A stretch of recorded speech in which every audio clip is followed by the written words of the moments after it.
In 1999, storing a single retail package for an extra 24 hours was just a minor inconvenience, a tiny rounding error on a balance sheet. But today, in the cutthroat world of modern logistics, holding that exact same package for one single extra day is a corporate death sentence. Think about it. When you tap your phone screen to buy a simple $20 pair of running shoes, you expect it to arrive on your porch in less than 48 hours. You don't pay for shipping. You don't think about the journey. You just expect the miracle to happen. But behind that simple click lies the most brutal, high-stakes game of micro-margins in human history.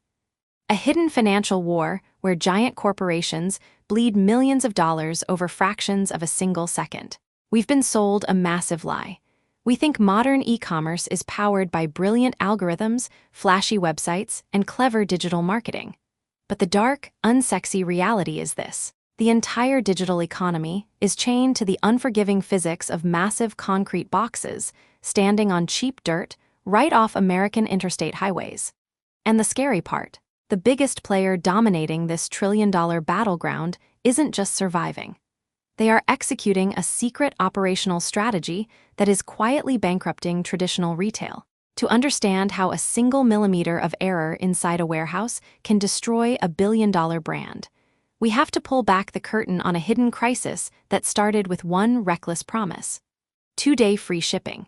When 2-day shipping was first introduced, it was treated as an insane marketing gimmick. Competitors laughed.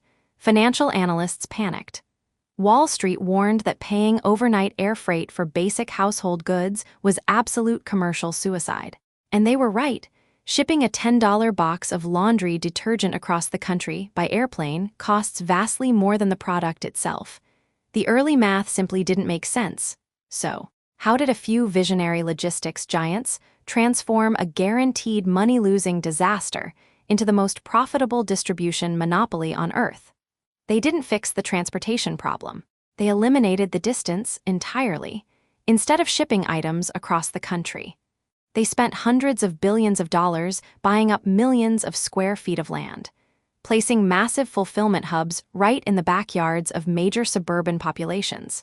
They built a physical web so dense that 80% of the American population now lives within a short drive of one of these monster nodes.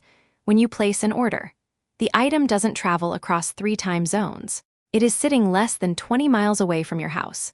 This single pivot transformed long-haul transportation costs into localized, cheap ground transport. It was an absolute masterstroke of geographic engineering. But solving the distance problem immediately exposed a far more terrifying financial bottleneck, one that happens entirely within the 4 walls of the warehouse itself. Imagine standing at the edge of a single building that covers over 1 million square feet. That is equivalent to 28 football fields under a single metal roof. Inside this sprawling concrete maze, there are over 15 miles of automated conveyor belts, humming, whirring, and rushing thousands of yellow plastic totes every single minute. Now, imagine trying to find one specific tube of toothpaste hidden inside a facility holding 30 million individual items. If a human worker has to spend 5 minutes searching for that toothpaste, the labor cost instantly wipes out the entire profit margin of the sale. In traditional warehousing, items were organized logically, like a grocery store. Toothpaste went with personal care. Books went on bookshelves. Electronics went into secured rooms. It sounds perfectly logical, right? But in high-speed e-commerce, that traditional system is a total operational failure. Why? Because if 500 workers all need to pick popular items in the exact same aisle, you get massive worker traffic jams, stalled fulfillment lines, and severe operational delay. So logistics engineers came up with a mind-bending, counterintuitive system known as chaotic storage. In a chaotic storage warehouse, incoming inventory is placed anywhere there is open space, totally at random. A box of dog treats sits next to a high-end smartphone, which sits right next to a pack of baby diapers. It sounds like absolute chaos, an operational disaster waiting to happen, except every single bin, shelf, and item is tracked by a central algorithmic brain. When a customer orders a phone, a dog toy, and a book, The central algorithm doesn't send a human picking worker across a massive 28-football field building.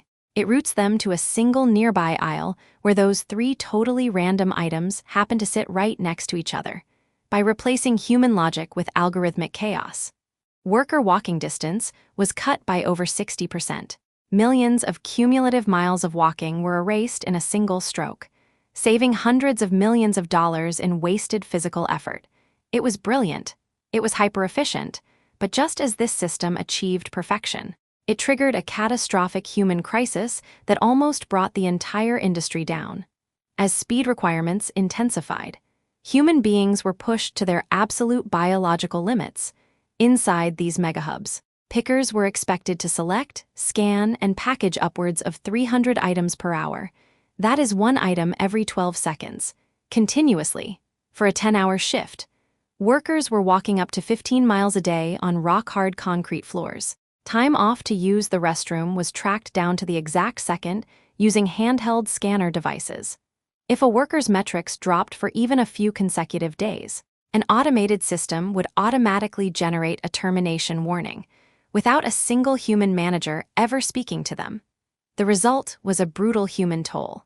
Worker turnover rates inside major fulfillment hubs surged past 100% annually. In simple terms, a facility employing 3,000 people had to hire 3,000 brand new workers every single year, just to keep its doors open. In certain regional markets, warehouses were burning through the local adult workforce so fast that corporate executives received dire internal warnings. They were literally running out of employable human beings. The human engine that powered the modern supply chain was grinding itself to dust.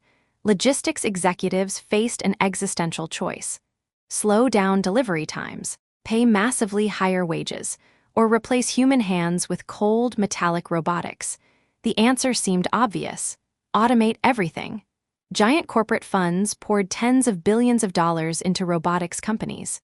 They bought up mobile robot fleets that could slide under massive storage racks, lift 3,000-pound shelf towers off the ground, and zip them directly to fixed human workstations. Suddenly, the human worker didn't have to walk 15 miles a day anymore. They stood in one spot, while an army of small orange robots brought the inventory straight to them.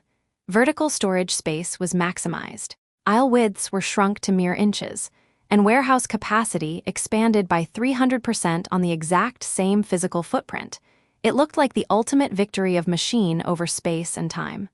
Wall Street cheered. Stock prices soared. Executives declared that the warehouse of the future had finally arrived.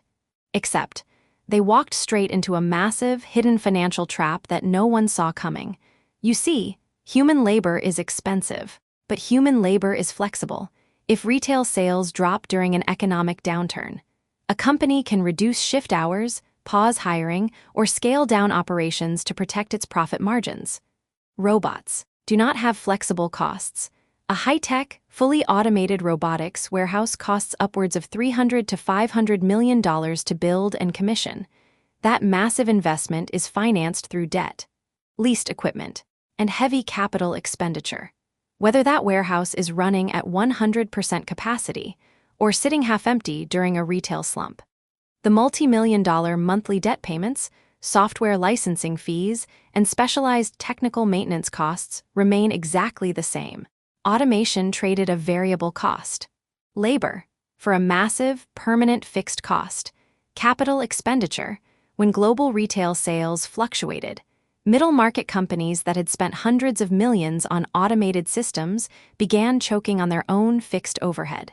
The giant monopolies with endless cash reserves could easily absorb the hit, but mid-sized retail brands found themselves trapped, unable to compete with low-tech manual labor, and unable to afford the heavy financial burden of automation.